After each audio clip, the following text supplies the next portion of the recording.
Vamos a estar esta noche en Mateo 8:22, en realidad en todo el Mateo capítulo 8, gran parte de él. Pero el verso que vamos a reflexionar hoy es el que está en el capítulo 8 de Mateo, el verso 22. Jesús le dijo: sígueme, deja que los muertos entierren a sus muertos. Alrededor de este título, que a la vez es un verso, es que vamos a hablar hoy. Vamos a darle gracias a Dios, vamos a rogar al Señor que nos dé entendimiento y que nos dé dirección en cuanto a lo que Él quiere que nosotros hagamos en nuestras vidas. Tanto los que estamos aquí hoy presentes como a los que van a escuchar a través de el canal La Enseñanza, si Dios así lo permite. Padre, en el nombre de Jesús, te damos gracias, Señor, por la oportunidad que nos das de reunirnos delante de ti. A veces, Señor, no entendemos la dimensión del privilegio que es esto, Señor. Si pudiéramos ver adelante, Señor, y si pudiéramos ver el final de los tiempos, cuántas personas, Señor, van a sufrir eternamente, Señor, porque no tienen, Señor, la redención, porque no han sido sacados, Señor, de las tinieblas a la luz, Señor. Y si fuéramos uno de ellos, Señor, estaríamos aquí todos los días y a toda hora, Señor, y en todo tiempo dándote gracias por eso, Señor. Pero no lo entendemos, Señor, porque vemos una vida cómoda. Creemos que lo que vemos es lo que tenemos y no nos damos cuenta, como dijo Salomón, que todo lo que está debajo del cielo es pura vanidad. Todo esto es temporal, todo esto se acaba. Ayúdanos, Señor, a reflexionar en esta noche alrededor de esto y para poder entender, Señor, que la muerte es parte de la vida. Te ruego en el nombre de Jesús que nos des a nosotros la sabiduría para poderla transmitir a otras personas y que de esta manera, Señor, salgamos todos edificados mutuamente. En tu nombre, Señor Jesús. Amén. El título dice: Jesús le dijo: sígueme, deja que los muertos entierren a sus muertos. Ahorita vamos a entrar un poquito más en el texto. Quiero hacer un repaso de algunos textos y que prestemos atención al énfasis que voy a hacer en algunas palabras. Génesis 5, en el verso 5 dice así: y fueron todos los días que vivió Adán 930 años y murió. Subrayen y murió, por favor. Génesis 9, verso 29 dice así: y fueron todos los días de Noé 950 años y murió. Génesis 25, Abraham vivió 175 años, 25 verso 7. Abraham vivió 175 años y murió en buena vejez. Eclesiastés 3, verso 1, dice así Salomón cuando escribe este libro tan exquisito, donde él nos enseña a nosotros realmente la fragilidad del hombre y realmente lo que acontece debajo del cielo, donde él escribe este documento a 5 años de su muerte, cuando él se percata y se da cuenta del gran error que cometió al dar la espalda a los mandamientos que Dios le había dado. Y escribe en el verso 1 del capítulo 3 de Eclesiastés: todo tiene su tiempo, y todo lo que se mantiene debajo del cielo, su hora. Se refiere a Dios. O sea, todo tiene el tiempo de Dios y todo está escrito bajo la hora de Dios. Y dice el verso 2: tiempo de nacer y tiempo de morir. Génesis 3 dice así: con el sudor de tu rostro comerás el pan hasta que vuelvas a la tierra, porque de ella fuiste tomado, pues polvo eres y al polvo volverás. ¿A qué se está refiriendo el verso? Se está refiriendo a que el hombre tiene que morir. Está establecido que el hombre muera. Hebreos 9, verso 27, y de la manera que está establecido para los hombres que mueran, subraye esto, una sola vez, y después de esto el juicio. Si nosotros analizamos esto, podemos ver que en toda la Biblia se observa que el hombre debe morir y que el hombre murió. Solo hay dos hombres que aparecen en la Biblia que no murieron, que es Enoc, que fue traspuesto y llevado al cielo, y vemos que Elías fue también arrebatado y llevado al cielo.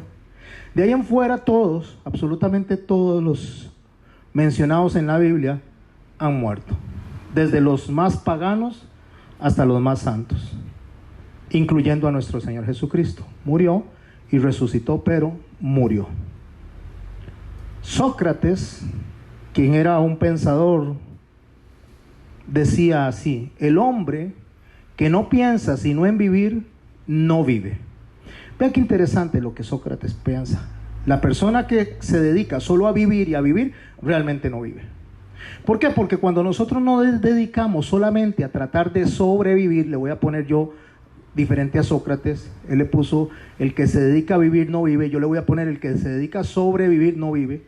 Esas personas afanadas en trabajar y trabajar y trabajar para tener algo.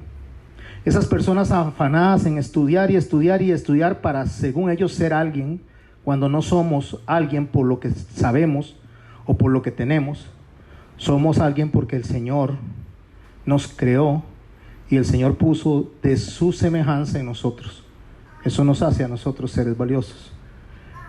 Y por eso es que el Señor viene y muere por nosotros. Porque Él no está muriendo por cualquier cosa, está muriendo por lo que Él mismo diseñó. Y Él dijo: haré al hombre a nuestra imagen y conforme a nuestra semejanza. Y cuando el hombre cae, al único que le da provisión de salvación, el Dios, es al hombre. Cuando hablo del hombre, estoy hablando del hombre y la mujer, por supuesto.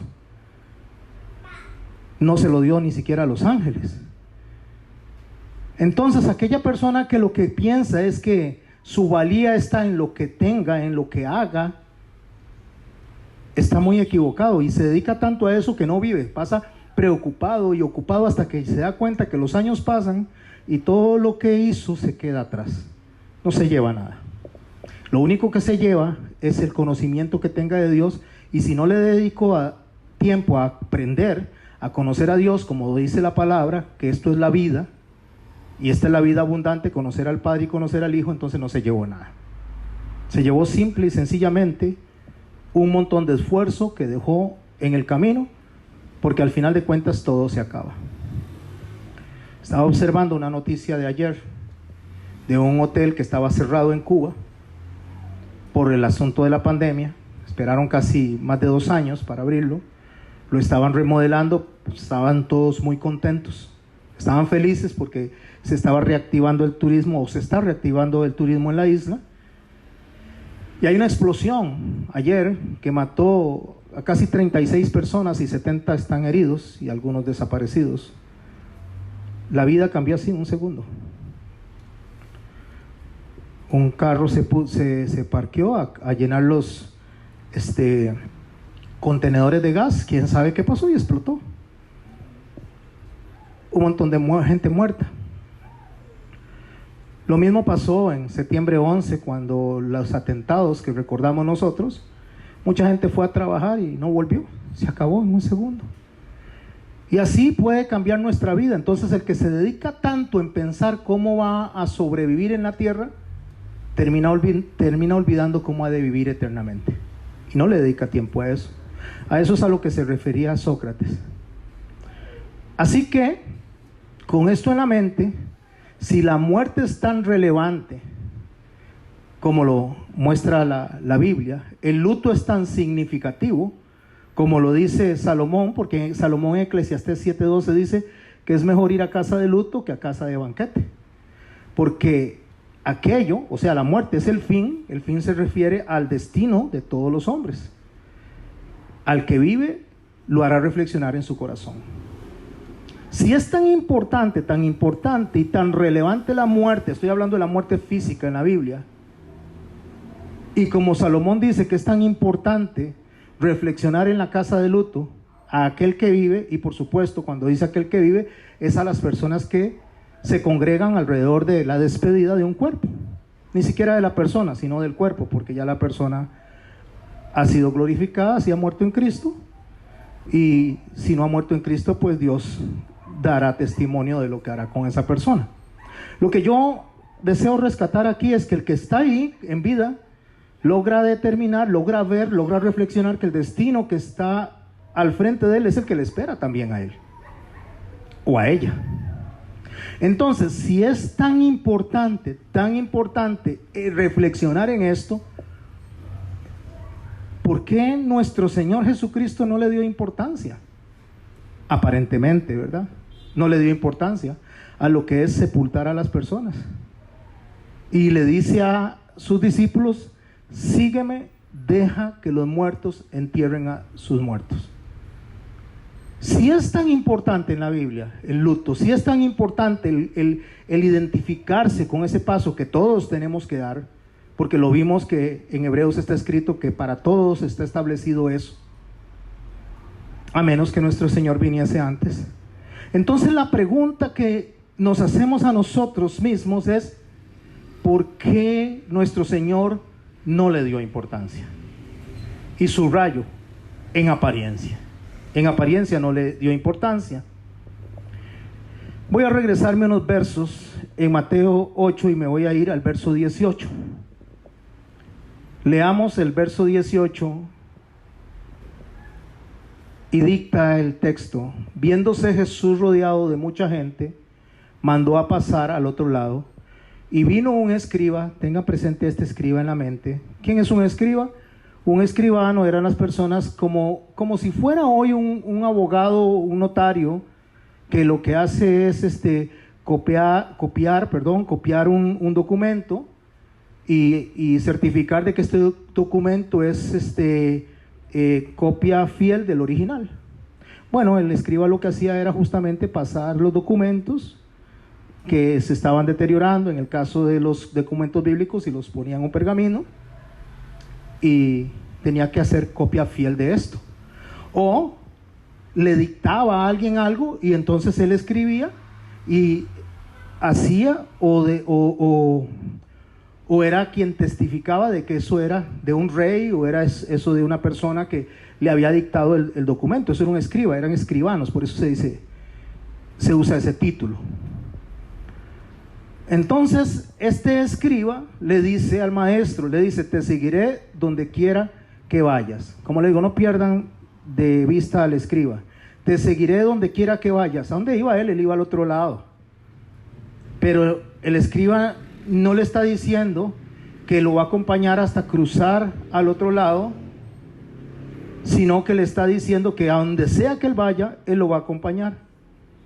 Jesús, si hubiéramos sido nosotros, probablemente le hubiéramos dicho: maravilloso, excelente, sígame, vamos a ver si hay campo en el bote, y si no, yo voy y le mando a que el bote lo recoja para que me acompañe, porque como estoy necesitando discípulos. De cualquier manera, está claro que los obreros son pocos y que la mies es mucha y hay que recogerla. Voy a ver cómo hago para mandarlo a traer. Eso hubiéramos dicho nosotros, ¿no? Pero el Señor viene y se voltea y le dice en el verso 20, Jesús le dijo: las zorras tienen guaridas, las aves del cielo nidos, mas el Hijo del Hombre no tiene, subraya, no tiene, dónde recostar su cabeza. ¿Qué le está diciendo? ¿Por qué me está siguiendo? Si se me está siguiendo porque espera ver algo que yo tenga o obtener algo de mí, no tengo nada. O sea, yo estoy aquí de paso, yo estoy aquí temporalmente. Y le dice, y le dijo otro de los discípulos le dijo, preste la atención que ahora está hablando uno de los discípulos. Tenemos al escriba y tenemos al discípulo, porque vamos a ir donde Lucas y vamos a observar este mismo texto y lo que Lucas escribe de este texto. Otro de sus discípulos le dijo: Señor, permíteme que vaya primero y entierre a mi padre. Permíteme que vaya primero. ¿Por qué le está diciendo permíteme? Porque es un discípulo. Permíteme que vaya primero y entierre a mi padre. Jesús le dijo: sígueme. Y viene el título que estamos utilizando esta noche: deja que los muertos entierren a sus muertos. Antes de desarrollar el tema, me gustaría que me acompañen a Lucas capítulo 9 en este mismo escenario. Dice el texto: yendo uno le dijo en el camino, Señor, te seguiré donde quiera que vayas. Este uno al cual se está refiriendo es al escriba. No lo dice Lucas como el escriba, pero realza lo que el Señor dice. Jesús le dijo: las zorras tienen guaridas y las aves de los cielos nidos, mas el Hijo del Hombre no tiene donde recostar su cabeza. Y le dijo otro: sígueme, verso 59. Y le dijo: Señor, déjame que vaya primero y entierre a mi padre. Y él le dijo: deja que los muertos entierren a sus muertos. Eso se refiere al discípulo. Pero Lucas le añade esto: y tú ve y anuncia el reino de Dios. Préstele atención a esto. Esto no lo dice el otro evangelista, pero lo dice Lucas. Ve tú y anuncia el reino de Dios. Entonces también otro dijo, un tercero que no menciona a Mateo: te seguiré, Señor, pero déjame que me despida primero de los que están en mi casa. O sea, yo voy a ir y me voy a despedir de la gente y así te voy a seguir. Y Jesús añade algo que Lucas describe mucho más que Mateo. Jesús le dijo: ninguno que poniendo su mano en el arado mira hacia atrás es apto para el reino de Dios. ¿Qué es lo que añade Lucas? Lucas añade un tercer hombre que le hace esta pregunta y le dice: déjeme despedirme y te sigo. Entonces el Señor le dice: ya una vez puesto la mano en el arado, eso es lo que él dice, ya comenzaste a caminar conmigo, ya estás conmigo, pero si usted está conmigo y se voltea para atrás, no es apto para el reino de Dios. Y menciona el arado. Y al otro le dijo lo que vamos a desarrollar ahora: deja que los muertos entierren a sus muertos. Este del arado es porque cuando se hacía o se movía la tierra con un arado, tenía que hacerse en línea recta, surcos en línea recta, y después venía la par y se abría un surco en línea recta.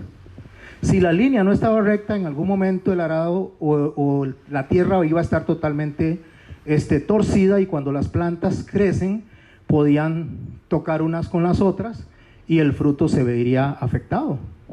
O sea, podría ser que el fruto se dañara donde una rama se introduce dentro de la otra planta. Tiene que mantener una distancia. Pero si usted está arando y está viendo el punto al frente de enfoque, va a caminar hacia ese punto y va a mantener una línea recta. Pero si ve para atrás, se va a desviar inmediatamente. A eso es al que él le dice, a ese hombre que le dice: déjame que me despida primero. Entonces el Señor le llama la atención: ya estás conmigo caminando, ahora siga, no se voltee para atrás.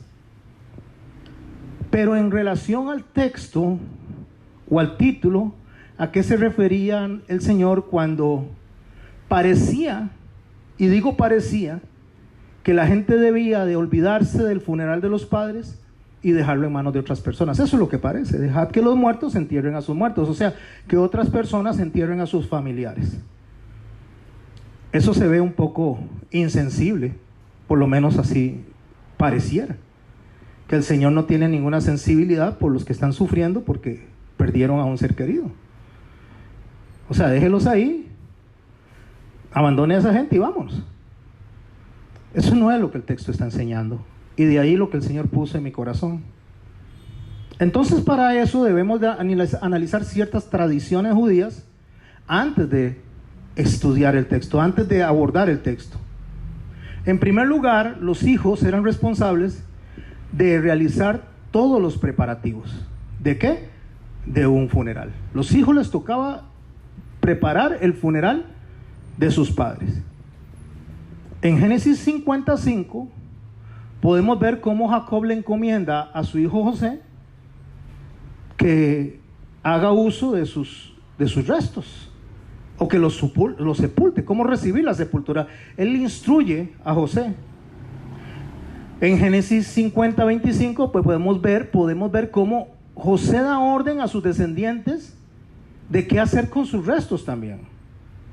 Entonces esto ya era una tradición judía de que los padres se hacen cargo, los hijos se hacen cargo de la sepultura de sus padres. Isaac e Ismael, en Génesis 25:9, se encargaron de la sepultura de Abraham, ellos como hijos. Así que para los judíos el deber sagrado de un hijo es darle sepultura a su padre. Sin embargo, Jesús viene y aparentemente contradice esto. Y subrayo aparentemente. Contradice eso. Sígueme, dejad que los muertos entierren a sus muertos. Antes de abordar el verdadero mensaje que hay ahí, quiero mencionar algunas interpretaciones del texto. Hay una que la gente sugiere, que cuando Jesús le dice deje a los muertos enterrar a sus muertos, se está refiriendo que dejen el cuerpo de su padre, a este hombre en particular, en manos de sepultureros. O sea, que los dejen en una funeraria para que otras personas se hagan cargo de la sepultura de sus padres. Esto lo dicen y lo soportan apoyándose en un texto bíblico mal interpretado, por cierto, que está en Ezequiel 39:15. El texto dice así: y pasarán los que irán por el país, y el que vea los huesos de algún hombre pondrá junto a ellos una señal, hasta que los entierren los sepultureros en el valle de Amón Gog. Ezequiel está hablando de la batalla final, está hablando de la batalla del Armagedón, donde van a haber cuerpos por todo lado y se van a tomar varios días para sepultarlos. Entonces, lo que el texto está diciendo es que en aquel tiempo que se le va a dar a Gog, lo que es la profecía, se va a dar en Gog, la profecía de la guerra donde van a morir muchísimas personas. El Señor va a permitir que haya sepultura de esos cuerpos, de todos esos cuerpos. Soldados muertos ahí en Gog, aliados justamente de las personas que querían atacar a Israel. Parecería que es un acto de compasión para esas personas, para esos ejércitos, que es una profecía a futuro. Pero realmente lo que ahí está sucediendo es que es una orden para limpiar la tierra de Israel de muertos, para que la tierra no se profane y que sea limpia de todos esos cadáveres que van a quedar ahí en las profecías de los últimos tiempos. En la profecía de lo que es la guerra de Gog y Magog, o sea, la última batalla, cuando se quiera atacar a Israel.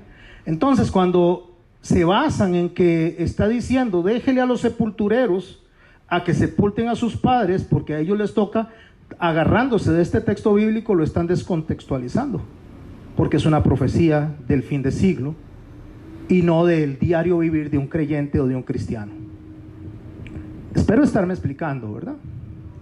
El segundo término en lo cual la gente o la mayoría de los intérpretes dicen es que los muertos espiritualmente, o sea, aquellas personas que no conocen a Cristo, entierren a los que no conocen a Cristo. O sea, las personas no salvas, las personas incrédulas, entierren a los incrédulos. Dejad que los muertos entierren a sus muertos. Pero eso tampoco es lo que el Señor está queriendo decir. Tampoco es lo que dijo. Sino que tenemos que entender, como le digo, el contexto cultural que existía y existe hasta la época. Hay un refrán en el Medio Oriente que dice: debo enterrar a mi padre. Ese es el refrán. Y cobra significado especialmente si usted va a la zona de Turquía. Ahí es donde más se usa. Ellos dicen: antes de eso tengo que enterrar a mi padre. De ahí justamente es de donde se toma, en cuanto a la historia cultural de este refrán, se toma lo que nuestro Señor está diciendo cuando dice: dejad que los muertos entierren a sus muertos. Porque cuando esto se dice en el Medio Oriente, que se dice antes debo de enterrar a mi padre, más que hablar de una persona muerta, no estaba hablando de alguien que tenía que ser sepultado porque estaba muerto o alguien que estaba por morir. No era eso. Hasta la fecha, si usted va a Turquía, así es. Y durante todo este tiempo así ha sido en el Medio Oriente. es una referencia a un hombre con una vida, con una perfecta salud, que tiene que ser asistido en las obligaciones diarias de la casa. A eso es a lo que se está refiriendo la frase.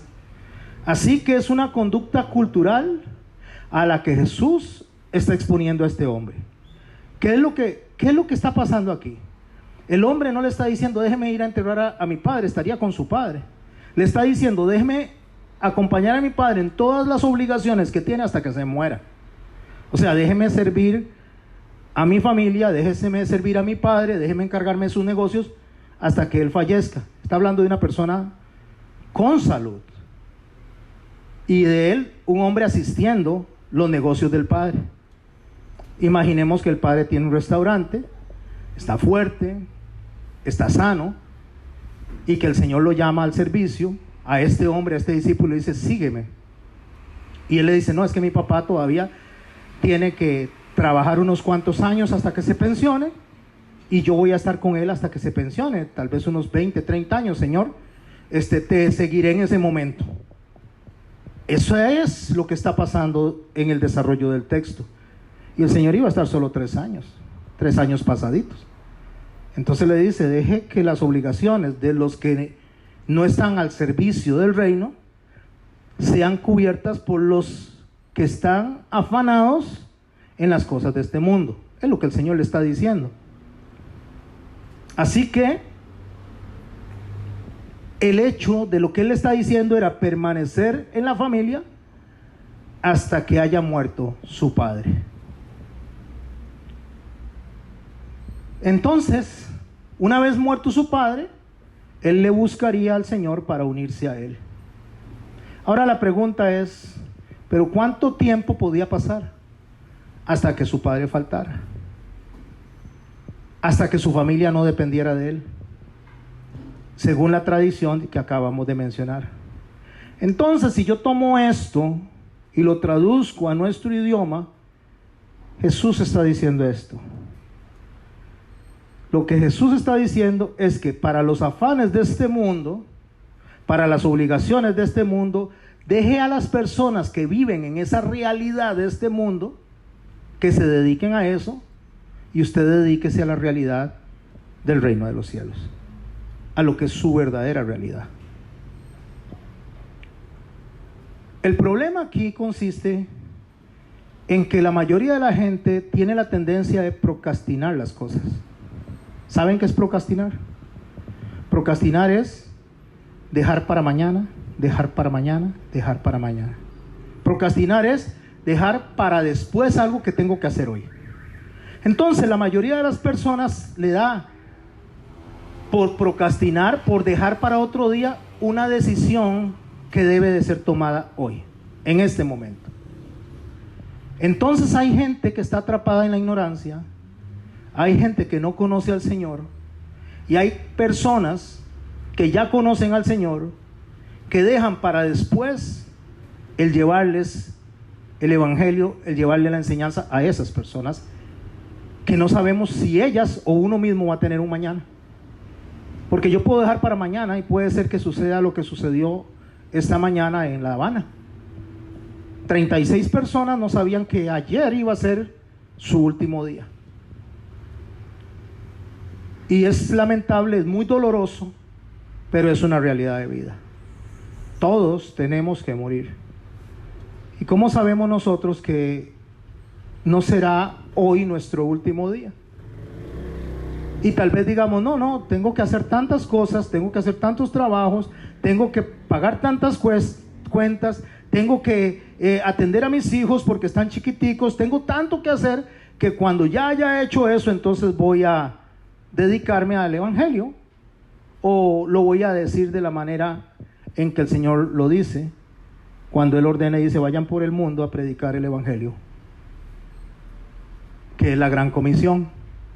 Por el mundo no es que usted agarre un avión y se vaya para África, no es que agarre usted un autobús y se vaya para la frontera, no, en el mismo barrio, en la misma familia, en el mismo trabajo, pero no podemos procrastinar el mensaje de Dios. No podemos dejar para mañana lo que hay que decir hoy. Porque muy probablemente muchas de estas personas tal vez tuvieron su última oportunidad el jueves y el viernes ya no estaban. En el 2001, entre las 8 de la mañana y las 11 de la mañana, fueron atacadas las dos torres gemelas en Nueva York, lo que es el World Trade Center. No recuerdo el número exacto, pero creo que es alrededor de 5,000 personas las que murieron en esa mañana, por efecto directo del ataque o por efectos secundarios del ataque, por heridas tomadas ahí. Esas personas seguro se levantaron en la mañana, iban a su trabajo contentos, tal vez pensando en muchos planes que tenían para la siguiente semana o para el siguiente mes, ahorrando para sus vacaciones, y ese fue su último día. En el día a día nosotros tenemos planes, y está bien que tengamos planes. El Señor dice que programemos las cosas, no hagamos las cosas de manera desordenada, pero no olvidemos que el control de la vida y la muerte lo tiene solo Él, y nadie más que Él. ¿Qué es lo que el discípulo estaba diciendo? El discípulo lo que estaba haciendo era posponiendo algo que inmediatamente Él, Dios, y subraye Dios, quería. Porque a veces cuando decimos nuestro Señor Jesucristo, nos desubicamos de que Él es Dios. Conocí a una persona hace mucho tiempo, cuando recién estaba en el seminario, estaba muy jovencito. Una señora que decía, cuando mis chiquitas crezcan, tenía unas chiquitas pequeñitas, tal vez como el tamaño de nuestro hermano Derek. Cuando nuestras chiquitas crezcan, entonces yo voy a servir al Señor. Las chicas crecieron, llegó y cumplieron 15 años, entonces es que acaban de cumplir 15 años, ya están grandes, pero cuando se casen yo voy a servir al Señor. Las chicas se casaron y tuvieron bebés. Entonces la señora dijo, bueno, es que tengo que cuidar a mis nietos. Cuando mis nietos crezcan, entonces yo voy a servir al Señor. Y cayó en ese círculo. O sea, procrastinó, dejó para después lo que tenía que hacer. Yo no sé si ustedes han oído del síndrome del nido vacío. El síndrome del nido vacío es los hombres, papás o las mujeres mamás que les dedican toda su vida a sus hijos, y después cuando sus hijos crecen y se van, queda el nido vacío, no saben ni qué hacer, se les acabó las baterías, no saben qué hacer porque su vida era alrededor de los hijos. Y así pasa muchas veces. El miedo a enfrentar la realidad de la vida, y la realidad de la vida es servir al Señor. Para eso nosotros los seres humanos vinimos a este mundo, para glorificar a Dios. Y debemos de formar a nuestros hijos para que hagan familia, se vayan y glorifiquen a Dios. Pero la mayoría de las mamás, mayormente, y también los papás, pero subrayo mayormente las mamás, crían a los hijos para que no se vayan. Tienen miedo de que huelen, tienen miedo de que aprendan, tienen miedo que se desarrollen. Y la ley de la vida no es esa. Hasta los animalitos, las aves, las águilas empujan a los aguiluchos del nido. Y usted ve que la mayoría de los animales los empiezan a empujar para que se vayan. Y el ser humano, en lugar de enseñar a su hijo, criar a su hijo para que huele, más bien lo ata así, lo inutiliza, lo hace una extensión suya, como si fuera otro brazo, y que si se va me lo van a cortar. De la misma manera, el servicio al Señor debe de contemplarse dentro de nuestra vida como un propósito fundamental de lo que Dios quiere que hagamos. Él dio una orden, y la orden es evangelizar. La orden es anunciar su muerte hasta que su regreso, hasta su muerte y resurrección y regreso hasta que Él venga. Esa es la orden para todo ser que Él rescata, que Él salva, tiene que hacer eso. Aquí no es si es mujer o es hombre, si es judío o griego, si es del norte o del sur. Todos los seres humanos que el Señor toca a través del Espíritu Santo tienen la obligación, y subrayo obligación, de pasar ese mensaje a otras personas. Para darle un poquito de cuerpo a esta idea, Me gustaría que me acompañen a Mateo capítulo 21, el verso 18. Los detalles es algo al que le tenemos que poner mucha atención en la Biblia. Cada detalle es importantísimo. Dice el verso 18 de Mateo 21: por la mañana, volviendo a la ciudad, tuvo hambre. ¿Quién? Nuestro Señor. Tuvo hambre. Y viendo una higuera cerca del camino, vino a ella y no halló nada en ella sino hojas solamente. Y le dijo: nunca jamás nazca de ti fruto. Y luego se secó la higuera. Si yo leo este texto y me quedo ahí, lo único que me queda es un montón de dudas. ¿Por qué la secó? Solo porque no tenía fruto. Y se vuelve más complicado cuando lo leo en el texto de Marcos. Porque Marcos, en el capítulo 11, en el verso 12, préstele atención. Al día siguiente, cuando salieron de Betania, tuvo hambre. Está desarrollando el mismo escenario. Y viendo de lejos una higuera que tenía hojas, fue a ver si tal vez hallaba algo. Fue a ver si tal vez hallaba algo. Téngalo presente. Pero cuando llegó a ella, no halló sino hojas. Y vea lo que dice Marcos: pues no era tiempo de higos. Y esto es importante. No era tiempo de higos. O sea, el Señor llegó, se acercó a una planta que no estaba en tiempo de producir fruto. Ni siquiera flores tenía. Solo tenía hojas. ¿Y qué es lo que dice Marcos? Entonces Jesús dijo a la higuera: nunca jamás coma nadie de tu fruto, fruto de ti. Y esto lo oyeron sus discípulos. ¿Qué es lo que pasa? Que nosotros ponemos el tiempo de cuándo servir al Señor. Como esta señora que les describí. Como este hombre que le dijo al Señor: tengo que ir a atender los negocios de mi padre, porque no era que el padre estaba muerto, sino a atender los negocios de mi padre hasta que él muera. Procrastinar.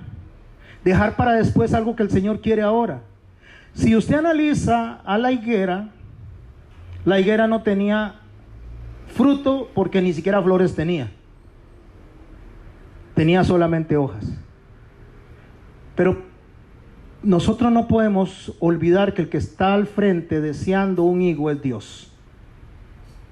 No es cualquier hombre, no es cualquier discípulo, no es usted, no soy yo, es Dios que está frente a la higuera y deseaba fruto porque tenía hambre. Ante el deseo de Dios, el solo deseo, la higuera debía de dar fruto. Pero es una higuera. ¿Cómo es que una higuera va a dar fruto solo porque Jesús se paró y deseaba fruto? Déjeme decirle que esa higuera, al igual que todo lo que existe, nace por la palabra de Dios. Nace porque Dios quiso. ¿Cómo dice Marcos? Viendo de lejos una higuera que tenía hojas, fue a ver si hallaba algo, y cuando llegó a ella nada halló sino hojas, pues no era tiempo de higos. Entonces le dijo a la higuera: nunca jamás coma nadie fruto de ti. Vea, mi hermano, mi hermana, nosotros no tenemos que esperar a arreglar las cosas. Nosotros no tenemos que esperar a ver cómo se soluciona nuestra situación económica. Nosotros no tenemos que esperar a que nuestros hijos crezcan. Nosotros no tenemos que esperar a ver hasta que nuestros amigos o nuestras amigas acepten el destino, el trabajo. Lo que quiero decir es, ante el deseo de Dios nosotros respondemos. Igual que la higuera. Es Dios. Y el deseo de Dios es que nosotros le sirvamos de testimonio y le sirvamos de mensajeros a todo el mundo. Empezando por Jerusalén, Samaria y hasta lo último de la tierra. Y repito, no es que se vaya a tomar un avión. Empiece por casa. Pero tenemos que comenzar. Nosotros somos dados a decir somos creyentes, somos cristianos, pero solo de la boca para afuera. Realmente nuestras acciones no. Nuestras acciones dicen otra cosa. ¿Sabe qué dicen nuestras acciones? Nuestras acciones nos ocupan a nosotros en cosas personales antes de los deseos de Dios. Voy a tratar de trasladar esto a una idea más clara. O sea, Jesús es tajante. Jesús, cuando le dice a la higuera, es lo mismo que le dice a estos hombres cuando le dicen que me sigan y sacan ese montón de excusas. Jesús es: dejen de estar posponiendo lo que tienen que hacer y hagan lo que yo quiero. ¿Cuántas veces, mis hermanos, en una sencillez como el solamente congregarse, nosotros estamos más ocupados en lo que queremos? Nosotros, me estoy incluyendo para que nadie se sienta aludido, pero mi hermano y mi hermana, hay muchas personas que están más preocupados en la ropa que hay que lavar en la casa, porque es el día libre, porque es el rato que tienen libre, que en venir a aprender el mensaje de Cristo. Hay muchas personas que están más ocupados en trabajar porque tal vez un domingo, a los que se congregan domingo, pagan doble para poder adelantar, que confiar en que Dios le puede dar la provisión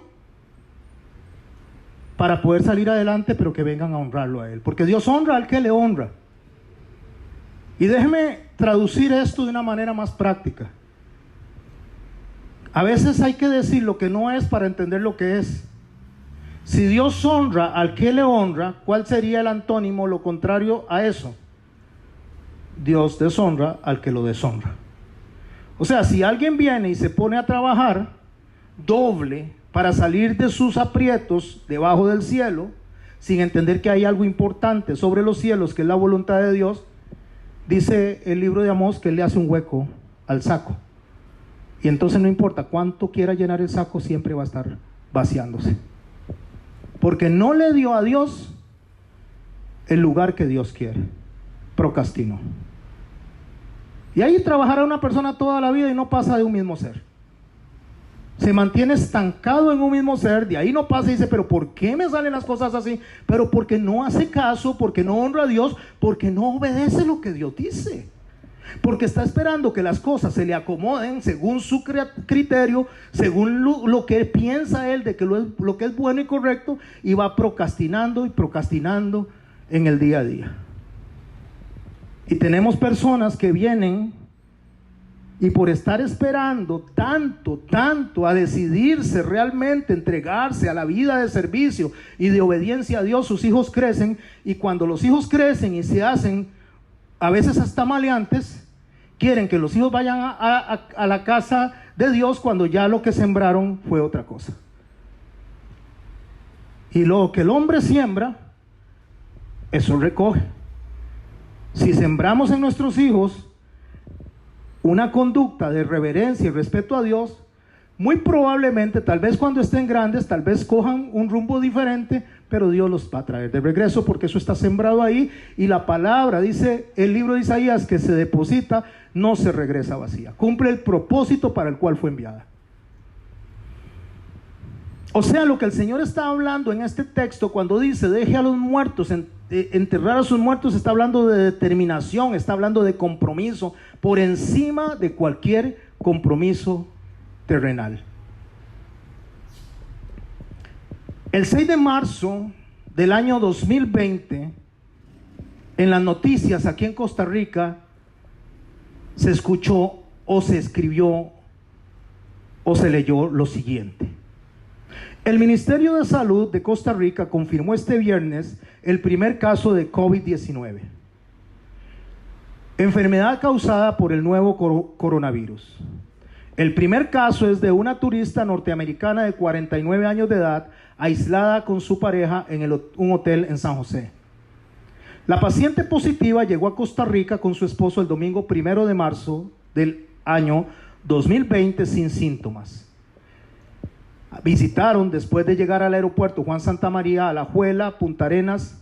Actualmente las autoridades realizan las investigaciones para darle seguimiento a todos los contactos, más las 152 personas que viajaban en el vuelo que los trajo al país.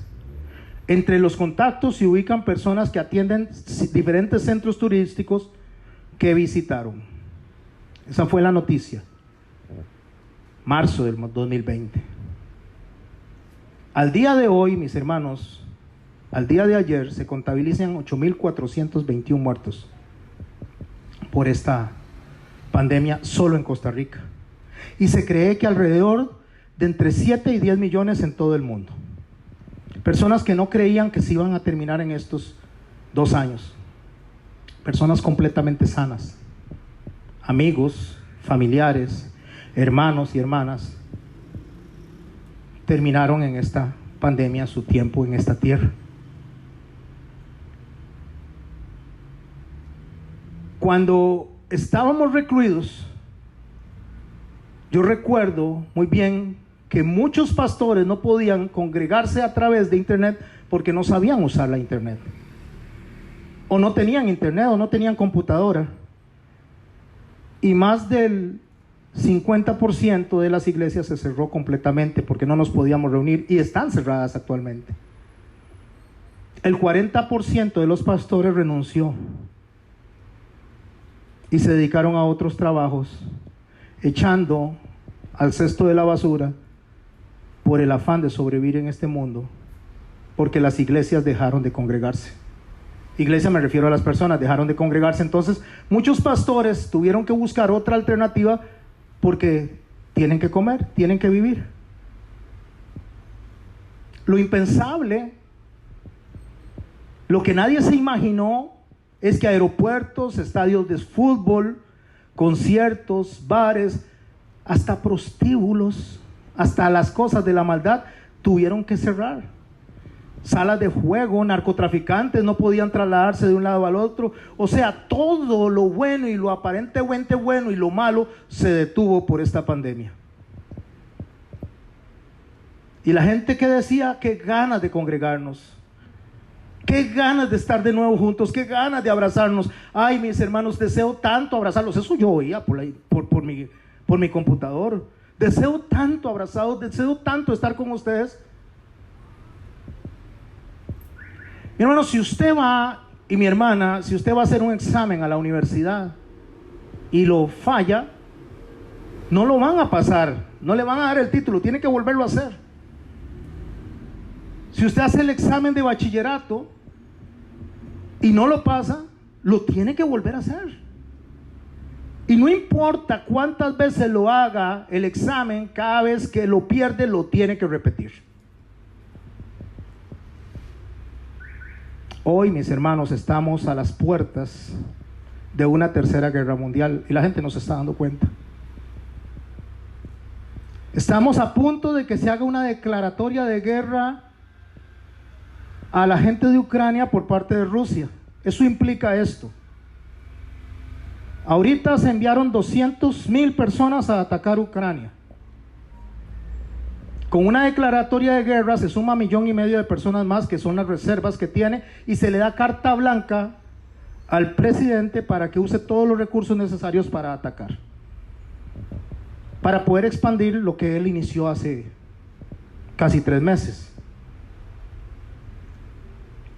Desde el lado de nosotros hay países que se están extendiendo hacia esa zona, acercándose de una manera temeraria, para que a alguien en algún momento se le ocurra apretar el botón que todo el mundo menciona, pero que es el innombrable, que es una posible guerra mundial, y estamos a las puertas de eso, estamos muy cerca de eso. Yo no estoy con esta prédica para asustar a nadie, porque no es mi intención. La Biblia dice que la tercera parte de la población tiene que morir. La tercera parte de la humanidad ha de morir, eso lo dice la Biblia. Habrán hambrunas a nivel mundial. Y muy pronto vamos a ver las repercusiones de lo que ya está pasando. La gasolina está por las nubes y dentro de poco vamos a ver cómo, si se sigue desarrollando eso en la dirección que va, no vamos a poder ni desplazarnos, porque no va a haber gasolina. Ya no es el precio, sino que no va a haber. El 25% del trigo mundial sale de Ucrania y el otro 50% sale de Rusia. Por lo tanto, al cancelar el trigo van a haber hambrunas a nivel mundial, y del trigo se derivan otros alimentos. Esto va a elevar los costos y vamos a tener plata, como dice la Biblia, pero no va a haber producto que comprar. Podríamos estar con el dinero para comprarlo, pero sin la posibilidad de comprarlos porque el producto no va a estar. Y como le digo, no estoy asustando. Lo que quiero decir con esto es que se nos presentó una pandemia, la iglesia vio la pandemia, se aterrorizó con la pandemia. Vimos solo en Costa Rica más de 8,000 personas perecer, incluso gente cercana a nosotros, que no es ninguna mentira, no es un engaño, los vimos morir. como resultado de este virus tan horrible, que ha perdido fuerza, pero murieron en Costa Rica más de 8,000 personas y en el mundo más de 7 a 8 millones. Esos son los contabilizados. Los pastores están renunciando. La iglesia no se está congregando. O sea, mi hermano y mi hermana se están sacando una nota roja después de la pandemia.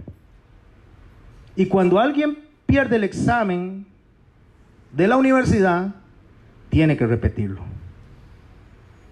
Y la iglesia va a tener que repetir el examen, porque está procrastinando las cosas por pasear, por trabajar, por cosas que ya no van a tener ningún sentido en muy poco tiempo. No estoy asustando, ni mi interés es ese. Están reprobando el examen y están regresando la iglesia al afán del mundo antes de pandemia. O sea, lo que sería algo así como ponerse en un estado latente de muerte, porque el examen hemos de repetirlo. Espero que con esta explicación podamos entender lo que el Señor estaba diciendo cuando le dijo: sígueme, porque esta es la palabra, mi hermano y mi hermana, que estamos dejando de lado. Sígueme. Deja que los muertos entierren a sus muertos. O sea, lo que el Señor está diciendo es: sígame. Y seguirme significa haga lo que estoy diciendo.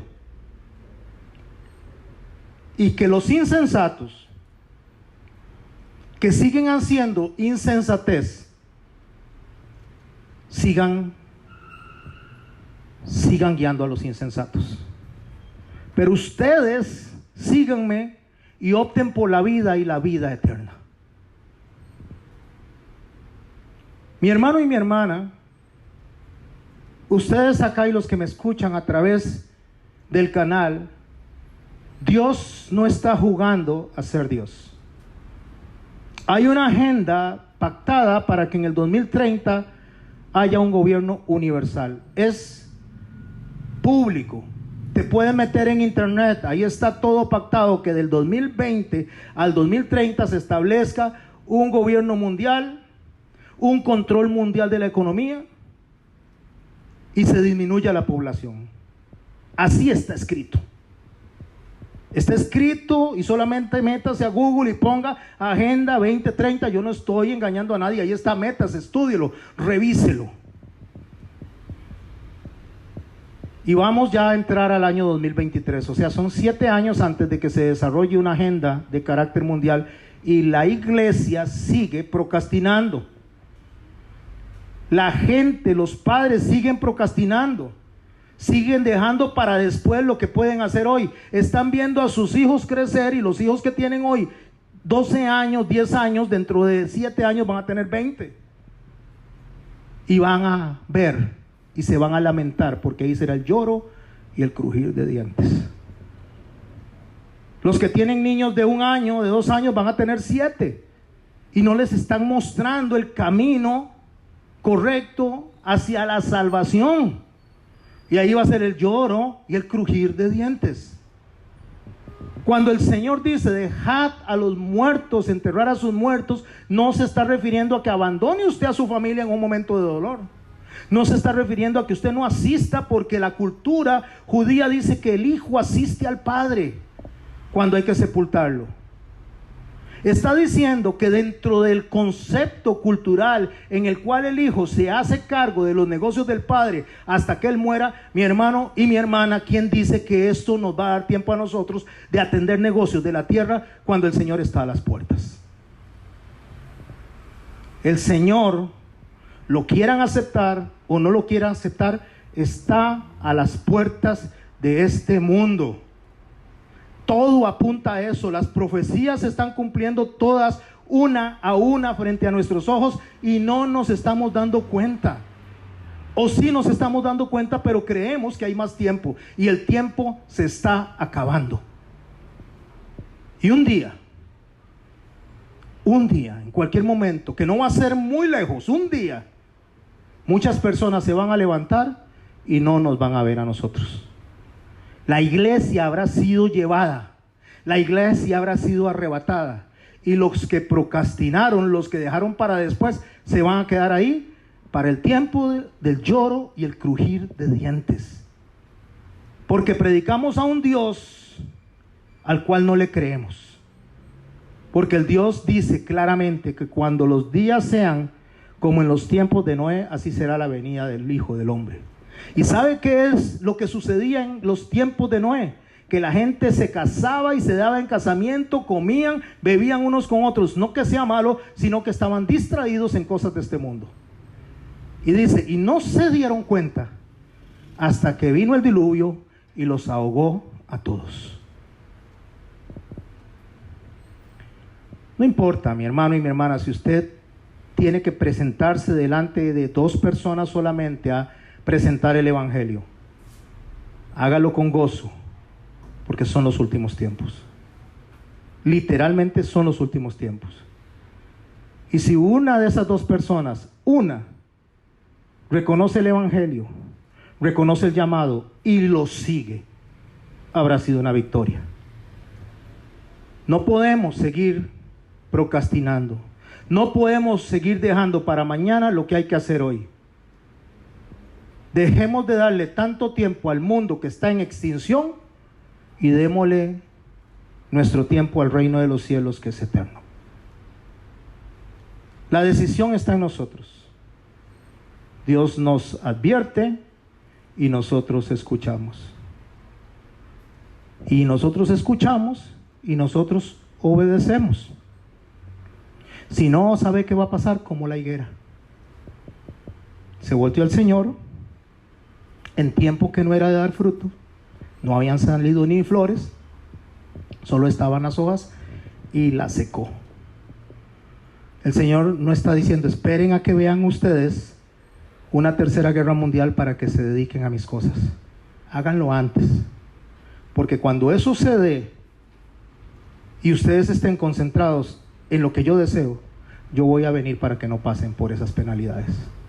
Pero si ustedes se descuidan y se duermen, ustedes van a tener que pasar por ese tiempo de aflicción que yo les he querido evitar, y ustedes solamente están dedicándose a los afanes de este mundo. Dejad que los muertos entierren a sus muertos. Padre bueno y santo, Señor Dios Todopoderoso, te doy gracias, Señor, por el mensaje que has puesto en mi corazón. Te doy gracias, Señor, por la advertencia, Señor, por lo que podemos ver. Ayúdanos, Señor, a no ser insensatos, a no ser ligeros, a entender, Señor, qué es lo que debe ocupar el primer lugar en nuestras vidas, porque nuestras vidas son cortas.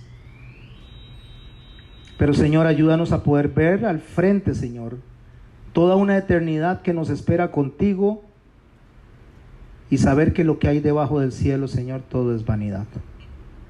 Ayúdanos, Señor, a comprender que no estás siendo insensible a nuestro dolor cuando tenemos parientes que faltan, sino que nos estás advirtiendo que lo mismo que les pasó a ellos nos pasará a nosotros, tarde o temprano.